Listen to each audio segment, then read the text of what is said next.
Sinususpend ko, suspension of VDM 2025-4674. Ito yung November 1 na no plate na i-charge ang tao ng 5,000 pesos if a fine. Sa akin, personally, marami tayong dapat i-check muna. Kaya temporary, isususpend ko muna yung November 1 na yan. Bakit? Hindi kasalanan ng ordinaryong tao kung ang plaka niya hindi na ibibigay sa kanya. Tapos ifa-fine natin siya. Paano kung yung maliliit nagdi-deliver lang ng paninda? Tapos wala pang nabigay na plaka sa kanya. E di hindi siya maghahanap buhay, magrerenta siya o sa iba ang gagamitin niya.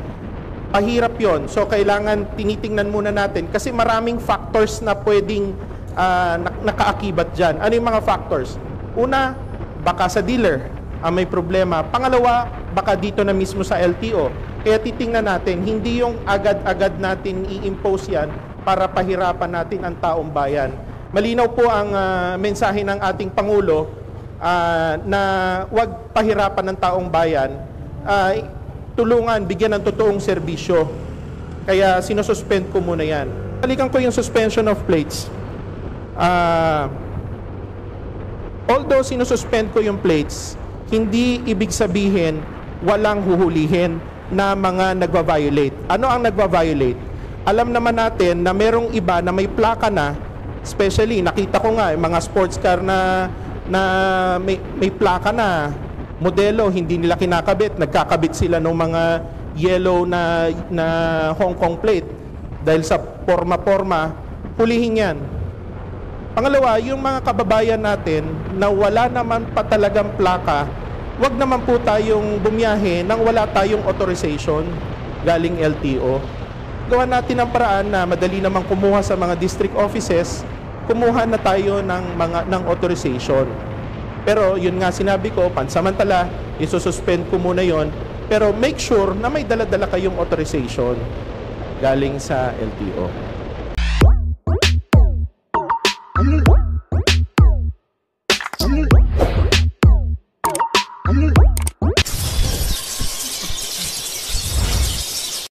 You know, pards, good day. Hi. Good day mga pards. So ayun mga pards, nabalitaan nyo na ba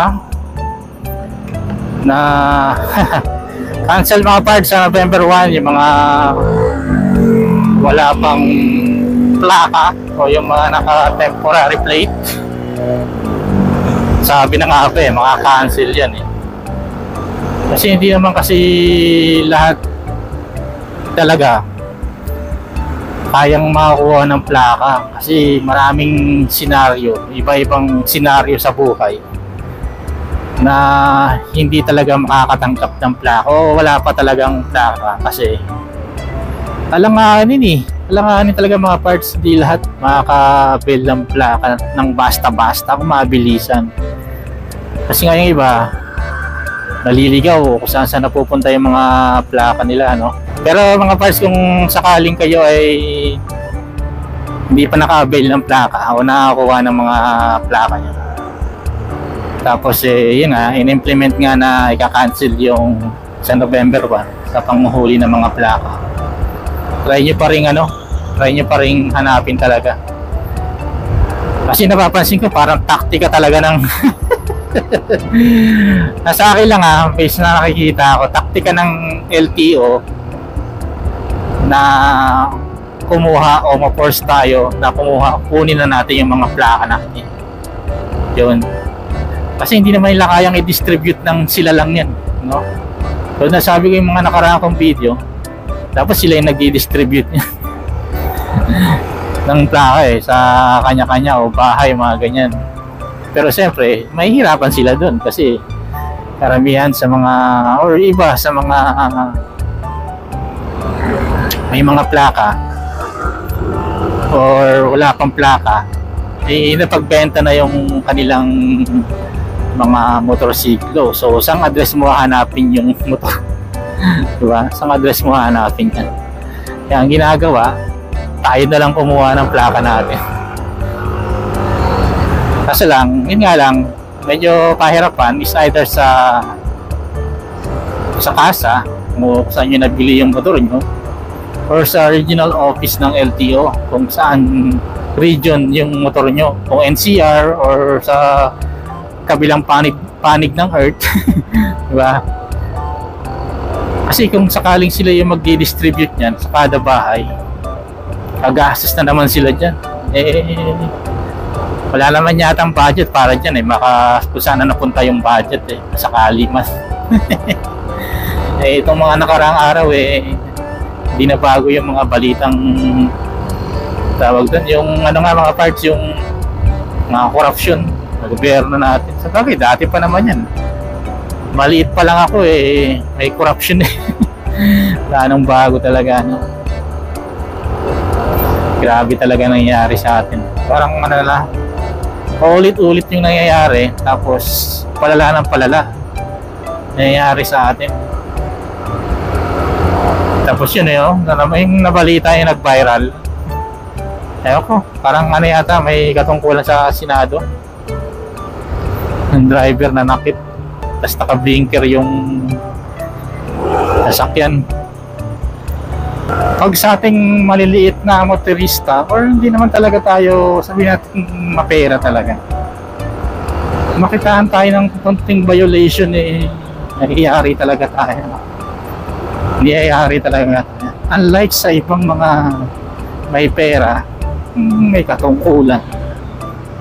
Grabe pa yung mga paikot-ikot, mga bagay na sabihin yung mga kaso.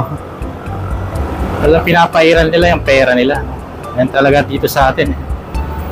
Wala tayong pera o hindi tayo mapera, yari tayo mga parts sa batas. That's life. Wala na bago. Kumbaga pera-pera na ang labanan ngayon.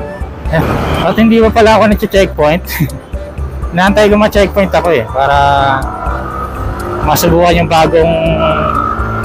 bagong OR kung epektibo sa checkpoint. Kaya hindi ko pa rin tinatanggal o inaalis sa papers ko yung lumang OR. Kailan yung last na nagpa-rehistro ako nung July, para may katibayan na yun nga. Yung iba nga pala nakakuha ng mga plaka, parang may certification pang kasama, no? Yun. Sabagay yung iba kasi on the spot Kung sa LTO talaga may kasama certification na magiging valid yung kanilang registration. Magandang balita na masususpindi yung pag-implement nila na no plate, no travel, o no plate nga, saka yung bawal na yung temporary plate sa MB file na suspinde. Yan. Pero mas mainam kung kuha kayo ng authorization letter para mas maging legal mga parts. Mas maging legal kung may authorization letter kayo na wala pa kayong plaka o hindi pa kayo na-i-issue ng plaka. Yun lang, para ka-safe. Kasi tulad na nasabi ko sa mga ibang video, alam nyo naman dito sa atin pagdating sa mga ganyang usapin. Pagdating sa mga papers ng pagdating sa papers ng ating mga sasakyan ng motor, basta wala kang ibang mapakitang documents, mas kinabalita na yan sa media na sinuspinde, di ba? Hahanapan ka rin ng iba pang mga documents. Kaya dito Pilipinas. Okay na siguro for today mga parts. Hanap kayo kuha kayo ng authorization letter sa LTO. Hindi pa kayo nakakuha ng plaka, para lang walang masyadong aberya pagdating sa checkpoint. So yun lang siguro for today mga parts. Salamat!